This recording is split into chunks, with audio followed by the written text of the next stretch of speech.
For advertisement, call 8125893028. Our Gmail maxtvtelugu@gmail.com. చరిత్ర ప్రకారం చూస్తే గనక మదర్స్ డే అనేది 1858 సంవత్సరంలోనే యుఎస్ లో స్టార్ట్ అయింది. 12 మంది పిల్లల్లో 8 మంది పిల్లలు చనిపోయారట. ఏంటి అన్హైజీనిక్ కండిషన్స్ అట్లాంటి వాటికి ఎదుర్కొని వాళ్ళు పిల్లల్ని ఎంత బాగా పెంచితే బాగుంటుంది, వాళ్ళ అన్హైజీనిక్ కండిషన్స్ లేకుండా పిల్లల్ని ఎలా పెంచాలి అనే ఉద్దేశంతో ప్రతి సంవత్సరం కూడా మేలో వచ్చే రెండో ఆదివారాన్ని మదర్స్ డేగా సెలబ్రేట్ చేయాలని దాన్ని ఇంకా ఎవ్రీ ఇయర్ ఫస్ట్ చర్చ్లో జరిగిందిట యుఎస్లో. చాలా అద్భుతంగా జరిగింది. కొన్నిసార్లు ఫాదర్ కూడా మదర్ రోల్ తీసుకుంటారు. అవును మేడం, అంటే ఆ మదర్లీ లవ్ ఎవరు చూపిస్తే వాళ్ళది ఆ మదర్స్ లవ్ అంటాం. నేను చచ్చిపోకూడదు, ఒక జీవి ఇంకా ఉంది. ఇలాంటి జీవి ఎంతో మంది తల్లి ప్రేమ లేక ఇలా ఉన్న వాళ్ళు ఎంతో మంది ఉంటారు కదా, నేను వాళ్ళందరికీ తల్లిలాగా ఉండాలి, వాళ్ళు నా పిల్లలు లాంటి వాళ్ళే కదా అని ఆలోచించగలగడం ఉత్తమమైన ప్రేమ, తల్లి లక్షణం అది. అంటే దైవ మానుష రూపేణ అని తన ప్రేయర్ దేవుడు ఎవరి ద్వారా తీర్చాడు? డాక్టర్ ద్వారా వచ్చాడు, తీర్చేశాడు. అసలు hi viewers, welcome to max TV. ఈరోజు మనతో పాటు ఉన్నారు motivational speaker, trainer, counsellor, school, college children, adult, software employees మొదలైన ఎంతో మందికి ట్రైనింగ్, కౌన్సిలింగ్ ఇస్తున్నారు. ఆవిడే ఉషా వేమూరి గారు. ఆవిడతో మాట్లాడి మరిన్ని విషయాలు తెలుసుకుందాం. నమస్తే మేడం. నమస్తే శిల్ప. ఎలా ఉన్నారు మేడం? చాలా బాగున్నాను మేడం. త్వరలోనే మనకు మదర్స్ డే వస్తుంది. అసలు మదర్స్ డే అంటే ఏంటి, అసలు ఎలా వచ్చింది మదర్స్ డే అనేది? దీనికి చరిత్రలోకి వెళ్ళాలంటే గనక ఇది యుఎస్లో స్టార్ట్ అయింది. అక్కడ యాన్ రీవ్స్ అని ఒక ఆవిడ 1858లోనే దీని గురించి ఆలోచించి చేయడం జరిగింది అని తెలిసింది చరిత్రలోకి వెళ్తే. ఎందుకంటే ఆవిడేంటంటే ఈ సివిల్ వార్ అది జరిగినప్పుడు ఆవిడకి 12 మంది పిల్లల్లో 8 మంది పిల్లలు పోయారట. ఏంటంటే కొంచెం అన్హైజీనిక్ కండిషన్స్ వాటి వల్ల అట్లాంటివన్నీ ఉండడం వల్ల పిల్లలు పోతూ ఉండడం ఆవిడకి ఏమనిపించింది, ఇప్పుడు ఇందులో 2 విషయాలు ఉన్నాయి. ఒకటి సర్కిల్ ఆఫ్ ఇన్ఫ్లుయెన్స్ అంటాం, రెండోది సర్కిల్ ఆఫ్ ఎఫెక్ట్ అంటాం. సర్కిల్ ఆఫ్ ఇన్ఫ్లుయెన్స్ అంటే ఏంటంటే ఇలాంటిది ఏదైనా చూసినప్పుడు మనం అయ్యో పాపం ఇలా జరిగిందే బాధపడతాం, సింపతి చూపిస్తాం, వదిలేస్తాం. అవును, అది కరెక్ట్ కాదు. కరెక్ట్ పద్ధతి ఏంటంటే సర్కిల్ ఆఫ్ ఎఫెక్ట్. అంటే ఎఫెక్ట్ అంటే ఏంటి, ఆ కన్సర్న్ చూపించడం. సర్కిల్ ఆఫ్ కన్సర్న్ అంటే ఏంటి, ఊరికనే ఏదో ఒకటి చేసేసి వదిలేయడం కాకుండా మనం ఏమైనా చేయగలమా దీనికి అని చూపించడం అనమాట. ఇది చరిత్ర ప్రకారం చూస్తే గనక మదర్స్ డే అనేది 1858 సంవత్సరంలోనే యుఎస్లో స్టార్ట్ అయింది. ఏంటంటే దాని ప్రకారం ఏం చెప్తారంటే యాన్ రీవ్స్ అనే ఆవిడ 12 మంది పిల్లల్లో 8 మంది పిల్లలు చనిపోయారట. ఏంటి అన్హైజీనిక్ కండిషన్స్ అట్లాంటి వాటికి ఎదుర్కొని. అందుకని చెప్పేసి ఆవిడ ఏం చేశారంటే ప్రతిరోజు సివిల్ వార్ అప్పుడు పేరెంట్స్కి, మదర్స్కి కూడా ఒక రోజు కేటాయించి వాళ్ళు పిల్లలతో గడిపి పిల్లల్ని సరిగ్గా పెంచుకునే అవకాశం ఇచ్చేటట్టుగా ఒక రోజును కేటాయించాలి అని చెప్పేసి ఆవిడ భావించారు. అంటే ఇందులో 2 విషయాలు ఆవిడకి ఎందుకు అలాంటి థాట్ వచ్చింది అంటే, మామూలుగా ఏం చెప్తారు, circle of influence, circle of concern అనేవి 2 మాటలు ఉన్నాయి. ఆ సర్కిల్ ఆఫ్ ఇన్ఫ్లుయెన్స్లో ఏంటంటే మనం ఏదైనా ఒకటి చూసి ఇన్స్పైర్ అయినప్పుడు, లేకపోతే ఒక దాని గురించి బాధపడినప్పుడు మనం ఏం చేస్తాం, నేను ఏమైనా చేయగలనా ఈ విషయంలో అనేది చూసి దాని ప్రకారం మనం ఆ ప్రాబ్లమ్ని సాల్వ్ చేయడానికి ఏం చేయాలో అలాంటివి చేస్తాం. సర్కిల్ ఆఫ్ కన్సర్న్ అంటే ఏంటంటే ఊరికే చూస్తాం, జాలిపడ్డాం, సింపతి చూపిస్తాం, ఓహో ఇలా అయిందా, అయ్యో పాపం అంటాం, ఏం చేయం.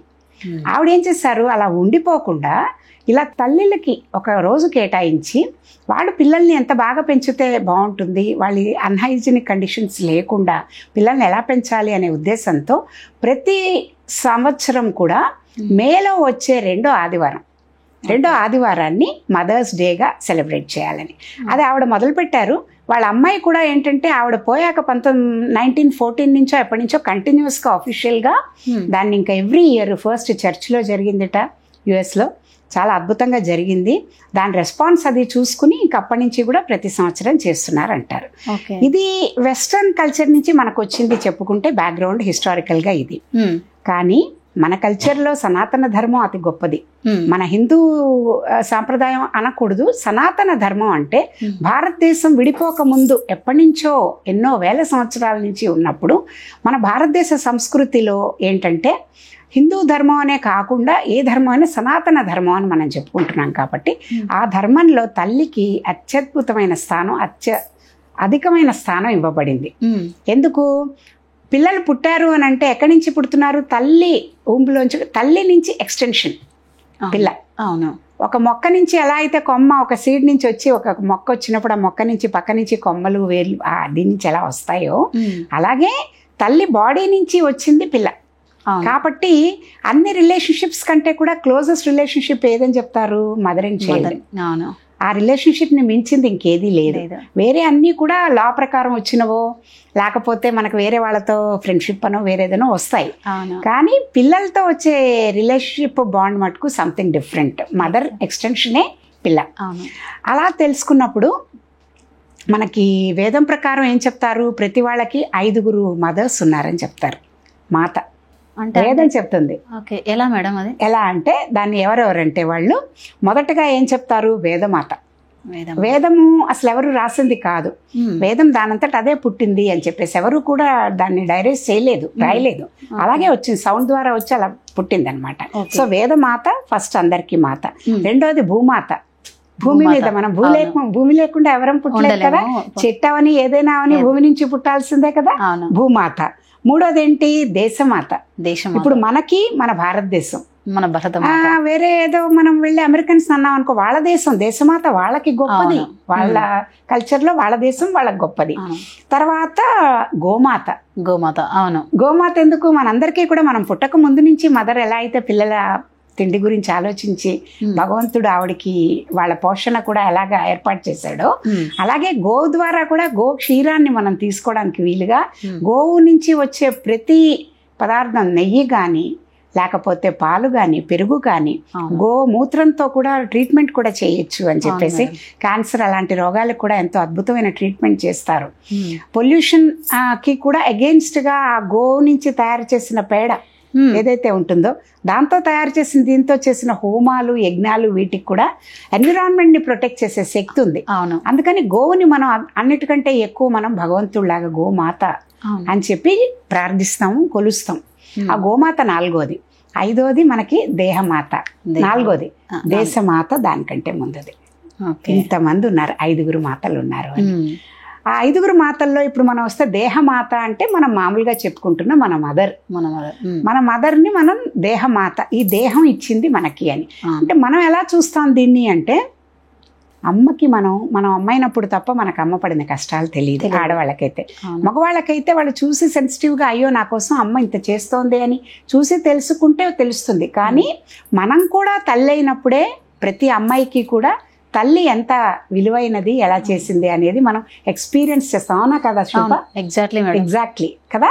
మనందరికీ కూడా ముందు వినడం వేరు, థియరీ తెలుసు, కానీ ప్రాక్టికల్ గా మనం మదర్ అయినప్పుడు ఆ బాధ, ఆ ప్రేమ అన్ని తెలుస్తాయి. మనం పడుతున్నది ఎంపథైజ్ చేస్తాం. అయ్యో మన అమ్మ ఎంత కష్టపడి ఉంటుంది, మన ఎంత బాగా ఎంత జాగ్రత్తగా పెంచుంటుంది అని. సో అలా అనుకున్నప్పుడు ప్రతి వాళ్ళు కూడా ఆ ఎక్స్పీరియన్స్ చేసినప్పుడే వాళ్ళకి ఆ తల్లి మాతృ ప్రేమ అంటే ఏమిటి, మాతృమూర్తి ఎన్ని కష్టాలు పడితే ఒక పిల్లని కానీ పిల్లవాడిని కానీ పెద్ద చేయగలుగుతుంది. ఎమోషనల్ గా, ఫిజికల్ గా, ఫినాన్షియల్ గా ఎన్ని కష్టాలు, ఎన్ని అడ్డంకులు సొసైటీలో ఉన్న ప్రాబ్లమ్స్ని ఫేస్ చేస్తూ ఎంతోమంది సింగిల్ మదర్స్ కూడా ఇవాళ రేపు పిల్లల్ని ఎవరూ లేకుండా వాళ్ళు ఒక్కళ్ళే పెంచి పెద్ద చేసి వాళ్ళని గౌరవమైన వృత్తుల్లోకి తీసుకురావడం, చాలా అద్భుతమైన వ్యక్తుల్లాగా వాళ్ళని తీర్చిదిద్దుతున్నారు. అంటే నిజంగా మనం ఒక గ్రాటిట్యూడ్ చూపించుకోవడానికి ఒక అవకాశం.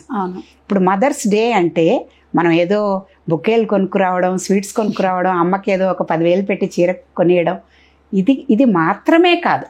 అంటే ఇది కూడా ఎందుకు అలా పెట్టారంటే కనీసం సంవత్సరంలో ఒకరోజు మనం ఆవిడ మనకి చేసిన సేవకి గ్రాటిట్యూడ్ చూపించుకోవడానికి అని చెప్పేసి ఆ పద్ధతి అలవాటై ఉండొచ్చు. బయట వాల్యూ తెలుసుకోవాలి.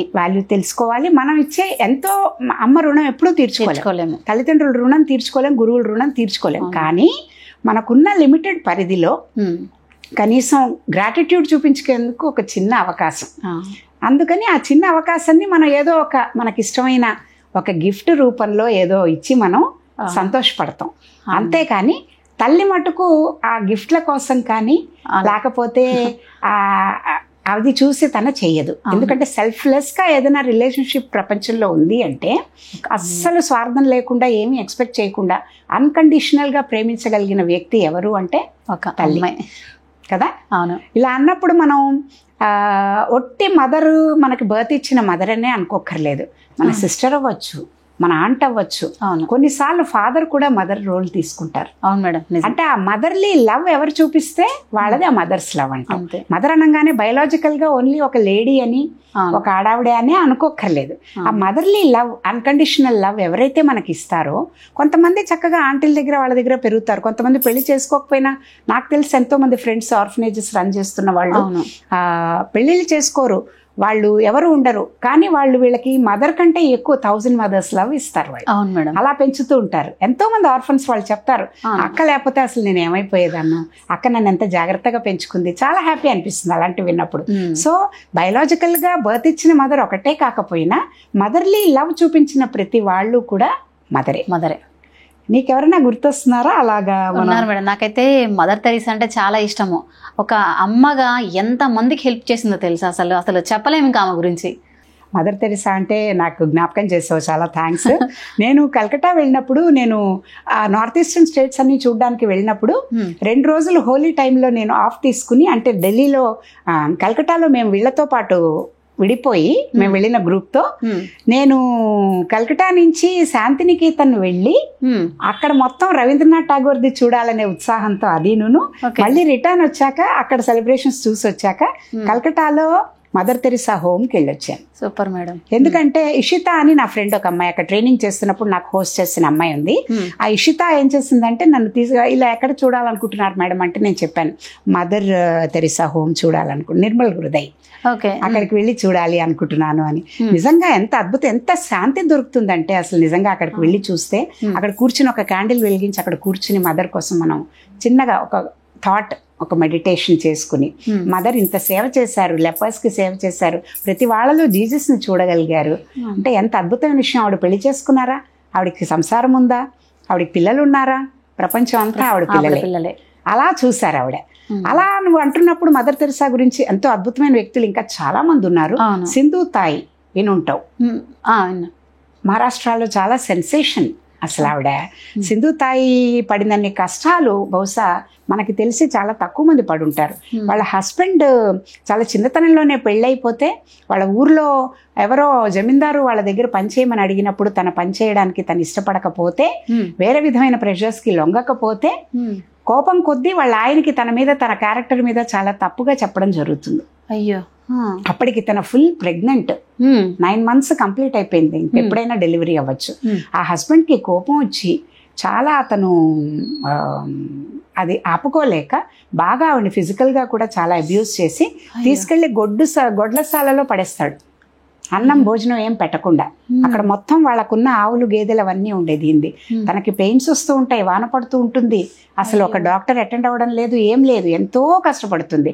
చివరికి ఒక గోవు వచ్చే అడ్డంగా నిలబడి తనకి ఏది చేస్తే తనది తనే కట్ చేసుకుని, అయినా కూడా ఏం చేయరు, ఆ పాపని తీసుకుని ఎలా అయినా బతకాలి వెళ్ళిపోయి అని చెప్పేసి అక్కడి నుంచి వెళ్ళి ఒక శ్మశానంకి వెళ్ళిపోతుంది. ఆ శ్మశానంలో చాలా కష్టాలు పడి సగం కాలిన రొట్టె ముక్కలు అవి ఇవి ఉంటే, ఆ డెలివరీ అయ్యాక తను మొత్తం ఏదో ఒకటి తన కోపిక కావాలని చెప్పేసి అది తిని అక్కడి నుంచి మళ్ళీ నెమ్మదిగా ఆ పాపయ్యని తీసుకుని మళ్ళీ నెమ్మదిగా ఎక్కడికో బయలుదేరి ఎంత కష్టాలు పడుతుందంటే, అప్పుడు తను రియలైజ్ చేస్తుంది చచ్చిపోతే ఏమొస్తుంది, చచ్చిపోతే ఏం పరిష్కారం కాదు, అవును నేను చచ్చిపోకూడదు, ఒక జీవి ఇంకా ఉంది. ఇలాంటి జీవి ఎంతోమంది తల్లి ప్రేమ లేక ఇలా ఉన్న వాళ్ళు ఎంతోమంది ఉంటారు కదా, నేను వాళ్ళందరికీ తల్లిలాగా ఉండాలి. 2000 మందిని తన ఆల్మోస్ట్ తనకి చాలా మొత్తం నేషనల్ అవార్డ్స్ అవన్నీ కూడా వచ్చాయి, రికగ్నైజ్ చేశారు. గవర్నమెంట్ కూడా రికగ్నైజ్ చేసి తనకి 2000 మంది ఆర్ఫన్స్ని ఇంతవరకు తన, అందులో చార్టెడ్ అకౌంటెంట్స్ ఉంటారు, ఇంజనీర్స్ ఉంటారు, అన్ని రంగాలకి తెలిసిన వాళ్ళు ఆర్ఫన్స్ ఉంటారు. ఎవరైనా సరే తన కోసం వచ్చారు అంటే వాళ్ళని తన ఆదరించి పెంచి పెద్ద చేసి వాళ్ళకి ఒక నీడ, ఒక తోడు కల్పించడం. ఆ సింధు తాయిని నిజంగా తలుచుకుంటే అసలు మదర్ అంటే అది కదా నిజం. మదర్ లవ్ అంటే నిజంగా ఎవరైనా సరే, మన పిల్లలే అవ్వక్కర్లేదు. ఇప్పుడు కొన్నిసార్లు ఏమవుతుందంటే మన పిల్లలకి మనం ప్రేమించేటప్పుడు సెల్ఫిష్నెస్ వచ్చేస్తుంది. అవును, కోపం వచ్చేసి ఇలా చేస్తాం. సెల్ఫిష్నెస్ అంటే నా పిల్లలు, మామూలుగా మనం ఏం చేస్తాం, 1 2 ఉన్నాయనుకో, మనం ఏం చేస్తాం, మన పిల్లాడికి ఇవ్వాలి, వేరే వాళ్ళకి అవసరం లేదు అనుకుంటాం. కానీ ఉన్న 2 4 ఉంటే 4కి సగం చేసి ఇవ్వచ్చు కదా, అందరం తలా కొంచెం తింటారు కదా, వాళ్ళు నా పిల్లలు లాంటి వాళ్ళే కదా అని ఆలోచించగలగడం ఉత్తమమైన ప్రేమ, తల్లి లక్షణం అది. అంటే ఎలా అయితే ఇప్పుడు మనకి విశ్వమాత గాడెస్ ఏదైనా అనుకోవచ్చు, అమ్మవారు అంటాం మనం. అమ్మవారు ఏం చేస్తుంది, మనకి సౌందర్యలహరిలో వీటిల్లో మనం శివానంద లహరిలో వీటిల్లో చూసిన ఆ శ్లోకాలన్నీ చదువుతుంటే అందులో ఉండే అద్భుతమైన అమ్మవారి ప్రేమని కరుణని శంకరాచార్యులు వారు దర్శించి రాశారు ఆ పాటలన్నీ. ఆవిడ ఎలా అయితే ఒక మదర్కి 2 పిల్లలు ఉంటే ఒక పిల్లవాడు కొంచెం తక్కువ తెలివితేటలతో ఫిజికల్గా ఏదైనా ప్రాబ్లం ఉంటే ఆ పిల్లవాడి మీద ఎక్కువ ప్రేమ ఎలా చూపిస్తారో అలాగే విశ్వమాత కూడా ఎవరు ఏమీ చేయకపోయినా కూడా ఆవిడ ఎప్పుడూ వాళ్ళని కనిపెట్టుకుంటూ ఉండి అమాయకుల్ని, కొంచెం బాధల్లో ఉన్న వాళ్ళని, లేకపోతే తక్కువ తెలివితేటలు లేకపోతే ఏది చేసుకోలేని వాళ్ళని, డబ్బు లేని వాళ్ళని, ఇలాంటి వాళ్ళని మరికొంచెం ఎక్కువగా ప్రేమిస్తూ చూస్తుంది. ఎందుకంటే మిగతా వాళ్ళు తెలివైన వాళ్ళు చూసుకోగలరు. అవును. కానీ ఎవరు లేని వాళ్ళు ఇలాంటి వాళ్ళని ఆవిడ ఆ తల్లి చూడకపోతే ఇంకెవరు చూస్తారు? అంటే సమయానికి వాళ్ళకి ఫుడ్ దొరికేటట్టు చేయడం ఎవరి ద్వారానో, దైవం మానుష రూపేణ. ఆవిడే ఇవ్వక్కర్లేదు, అందరికీ వచ్చి 2 చేతులు 4 చేతులు కిరీటం అన్ని పెట్టుకుని ఆవిడే రావక్కర్లేదు. పక్కన కనిపించే మనిషి ఎవరి ద్వారానో మనకు సాయం చాలా బోల్డ్ ఇన్స్టెన్సెస్ ఉన్నాయి. ఎవరికైనా అవసరమైనప్పుడు, ఇంక్లూడింగ్ సర్జరీలు. ఒక చిన్న పిల్ల, ఇప్పుడు మనం మదర్స్ డే గురించి మాట్లాడుకుంటున్నాం కాబట్టి గుర్తొచ్చింది నాకు. ఒక చిన్న అమ్మాయి, 6 ఏళ్ల అమ్మాయి, వాళ్ళ అన్నయ్యకి చాలా పెద్ద ప్రాబ్లం ఉంటుంది. ఆ అబ్బాయికి ఏదో డిసీజ్ డయాగ్నైజ్ చేసి సర్జరీ చేయాలి, చాలా లక్షలు ఖర్చు అవుతుందని చెప్తారు. వాళ్ళ దగ్గర పాపం ఎక్కువ డబ్బులు ఉండవు, కానీ పిల్లవాడిని బతికించాలని వాళ్ళ అమ్మ వాళ్ళు చాలా బాధపడుతూ ఉంటారు. పెద్ద సర్జన్ ఎవరో వచ్చి చేయాలి, బ్రెయిన్ కి సంబంధించిన డిసీజ్ ఏదో. అయితే ఆ అమ్మాయి ఏం చేస్తుంది, కిడ్డీ బ్యాంక్ లో తన రోజు వాళ్ళ అమ్మ వాళ్ళు ఎప్పుడైనా ఇచ్చిన డబ్బులు అన్ని కాయిన్స్ అన్ని పెట్టుకుంటుంది.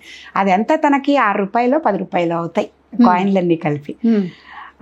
అది తీసుకుని గుడికి వెళ్తుంది ఓ రోజు.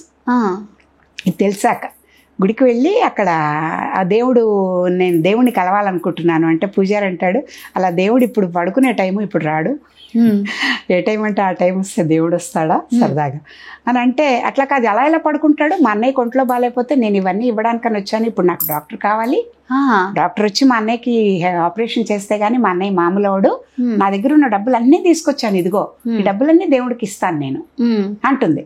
అంటే అలా దేవుడు ఏమి నీ డబ్బులు తీసుకుని ఇది చేయడు, సరే ఉండు ఇది అదే అని చెప్పి ఇప్పుడే కాదు అని ఏదో చెప్తాడు ఆయన. ఇంత లోపల ఇంకొక అతను కూడా వస్తాడు, ఏంటి పాప ఏంటి విషయం అని అంటే, ఇట్లా మా అన్నయ్యకి ఇట్లా ఉంది, నేను దేవుడికి మొక్కుకున్నాను, నా దగ్గర ఉన్న డబ్బులన్నీ తీసుకొచ్చాను, హుండీలో ఉన్న డబ్బులన్నీ ఇదిగో నేను దేవుడికి ఇచ్చేస్తాను, మా అన్నయ్య మామూలు అయితే చాలు అంటే. ఇంకప్పుడు ఆయన అంటాడు అనమాట, ఏంటి మీ అన్నయ్యకి ఏమైంది ఇది సరే చెప్తుంది, ఏదో బ్రెయిన్కి ఏదో సర్జరీ చేయాలట అని చెప్తున్నారు, చాలా పెద్ద ప్రాబ్లం ఉంది మా అన్నయ్యకి అని చెప్పేసి. అయితే నేను మీ అన్నయ్యకి నేను సాయం చేస్తాను, నేను ఆ సర్జరీని నేను రోజు పొద్దున దీనికి వెళ్ళే ముందర వచ్చి దేవుడికి ఒకసారి దర్శనం చేసుకుని వెళ్ళడం నాకు అలవాటు, అందుకని వచ్చాను, పద నాకు వివరాలు చెప్తే నేను చేస్తాను అంటే, దైవ మానుష రూపేణ అని తన ప్రేయర్ దేవుడు ఎవరి ద్వారా తీర్చాడు, డాక్టర్ ద్వారా వచ్చాడు, తీర్చేశాడు. అప్పుడు అయిపోయాక ఇదిగో ఈ డబ్బులు నేను మీకు ఇస్తున్నాను అంటే అవసరం లేదు అని చెప్పేసి ఇచ్చేస్తాడు. కానీ డాక్టర్ ఏం చేస్తాడంటే, అది అయిపోయాక వెళ్ళి దేవుడికి థ్యాంక్స్ చెప్పుకుంటాడట. అంటే నువ్వు ప్రతిరోజు నాకు గుర్తు చేస్తున్నావు, మేం కాదు చేసేది, నువ్వు గుర్తు చేస్తున్నావు, ఇలా ఎవరికి అవసరమైతే వాళ్ళకి మా ద్వారా నువ్వు చేయిస్తున్నావు అవసరమైన వాళ్ళకి అని చెప్పి నీకు థ్యాంక్స్ చెప్పుకోవడానికి వచ్చాను అని చెప్పేసి దేవుడికి ఆయన థ్యాంక్స్ చెప్పుకుంటాడట. ఆ స్టోరీ నిజంగా చాలా చాలా బాగుంది, చాలా మంచి స్టోరీ. అంటే మనకి దేవుడు ఎక్కడి నుంచి వస్తాడంటే మనుషుల ద్వారా పంపిస్తాడు ఇది. అందుకని మదర్ లవ్ అంటే ఇప్పుడు ఆ డాక్టర్ మదర్ లో చూపించాడు అక్కడ. ఎగ్జాక్ట్లీ. ఆ బాబు పాపకి చెప్పాడు, పాప ద్వారా బాబుకి. అట్లా మనం ఏంటంటే మన కళ్ళ ముందు ఉన్న వాళ్ళు ఎవరున్నారో వాళ్ళకి సాయం చేసే ప్రతి వాళ్ళు కూడా అమ్మలే. ఈ మదర్స్ డే సందర్భంగా మనం ఈ మదర్లీ లవ్ ఏదుందో ఆ లవ్ ని గనక మనం ఎక్కువ మందికి ఎక్స్టెండ్ చేసి పంచగలిగితే గనక మనం మదర్స్ డే గ్రాటిట్యూడ్ చూపించుకుని చక్కగా సెలబ్రేట్ చేసుకున్నట్టే అని నా ఉద్దేశం. చాలా సూపర్, చాలా చక్కగా వివరించారు మదర్స్ డే గురించి. Thank you.